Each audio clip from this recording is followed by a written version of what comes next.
Oh my god.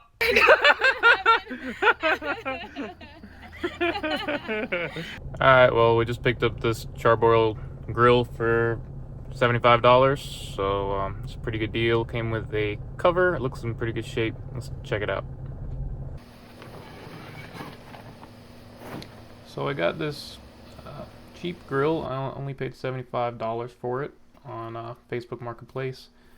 This grill normally runs, after you pay the price and the sales tax and fees and whatever, you can get it, I think, online from Walmart or something for like 300 bucks. But, so it's still a fairly cheap grill. It's a small grill. I just needed a small one. I'm not cooking for a giant family or anything. So, as you can see, this thing's pretty filthy. But it's not rusty. It's just dirty. There's no like rust or anything on it. So, it can easily be cleaned up. At least I thought.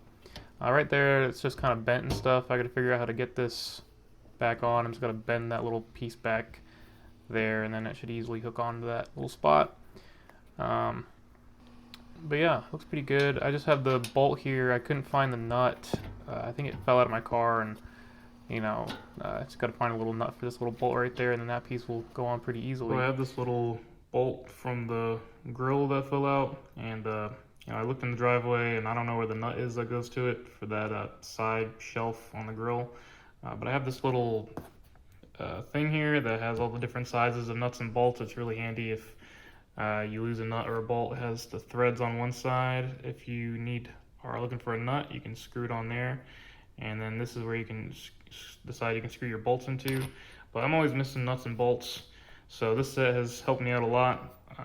So for this one in particular, it's 1/4 by 20. So you just put it in there, screws in perfectly. So now I know I need a nut that fits 1/4 by 20. So now I can go to Ace Hardware, and Ace Hardware you can buy single nuts or single bolts for like 60 cents.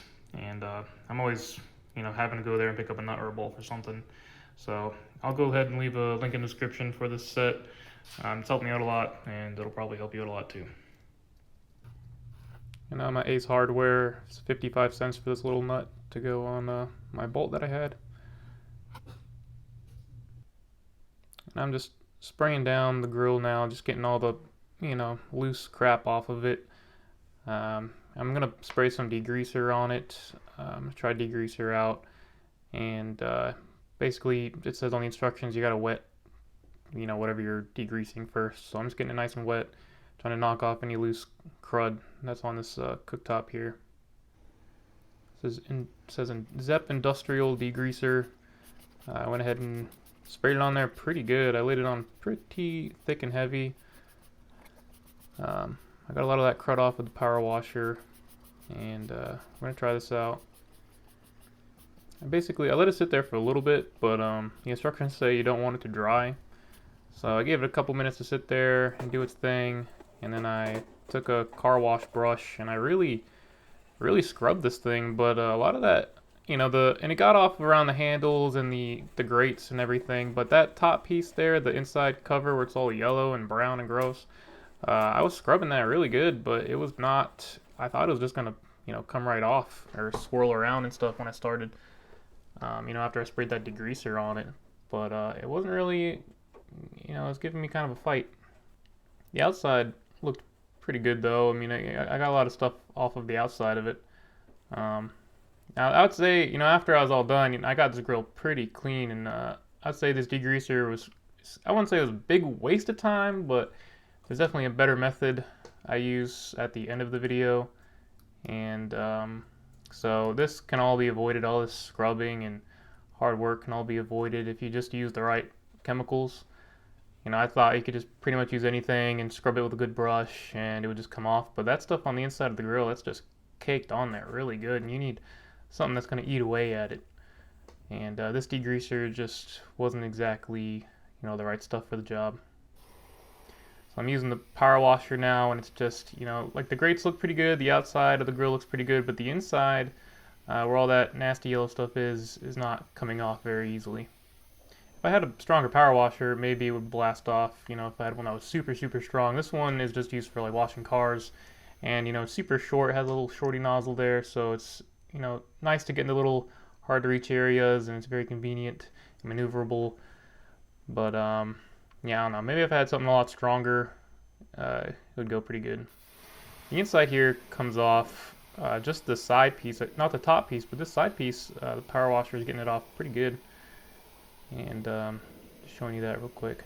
So it's not totally, this power washer is not totally useless, or the degreaser is not totally useless, but it's not the best in all of the spots.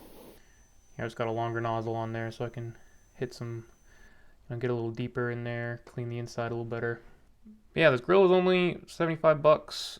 I was looking for grills. Oh, and it was, most importantly, it was only not even a mile down the road. I hate driving, and this was just too convenient to pass up. You know, I knew I could get a free grill, and actually, I went to go look at a free grill, but the grill I looked at that was free was too big, and it was like super rusty. It was totally rusted out, and I didn't want to mess with something that was so rusty, and I couldn't even fit it in my car. It was so rusty I couldn't put the side tables down because the bolts were just rusted onto it. But this one, you know, I'm happy to pay $75. It's not that much money. And to get something that doesn't have any rust on it, looks super clean, looks like it was barely used, the grates look good. And it doesn't have, you know, besides that top piece that I'm hoping to clean off, you know, it doesn't have too much other people's germs all over it and food. I'm just using this leak blower here to get it off. But this is the good stuff right here. This Easy Off oven cleaner. Now, I should have just taken this stuff and sprayed it all over the outside and inside of this grill. That's what I'd recommend using to clean a dirty grill if you get one. I just, you know, I had it under the sink, and, you know, I found it afterward. I was unhappy with the way it looked. I found this under the sink, and I wanted to give it a try. I let it sit there for about an hour, and then I got this steel wool. It's the quadruple 0000 steel wool. It's pretty soft steel wool. I got a little bit wet, and then I went to go, you know, swipe it off, see if anything came off. And I put the lightest touch on swiping that off, and it just peeled right off. So that's the, you know, it goes to show you, you know, you got to get the right cleaning chemical for the job. That other stuff, the degreaser was not the right tool for the job right here, but that oven cleaner, and I don't even think you need the steel wool. I was just getting ready to do I thought I was gonna have to scrub really hard, and so I just went ahead and got some steel wool, but I don't have to scrub hardly at all. I could have just used a soft sponge. This would have wiped right off. And this is the final product. You know, it looks pretty clean. I mean, it's a grill, it doesn't need to be perfect, but at least I got all the grime, the nasty grime off from the previous owners. So now that it's nice and clean, I feel like I can put my own grime on there, and then it'll be my germs and my grime, and I don't know, I'm just a little weird. I feel a little cleaner doing it that way.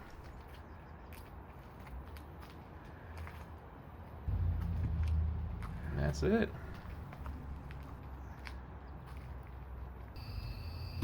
Oh my god.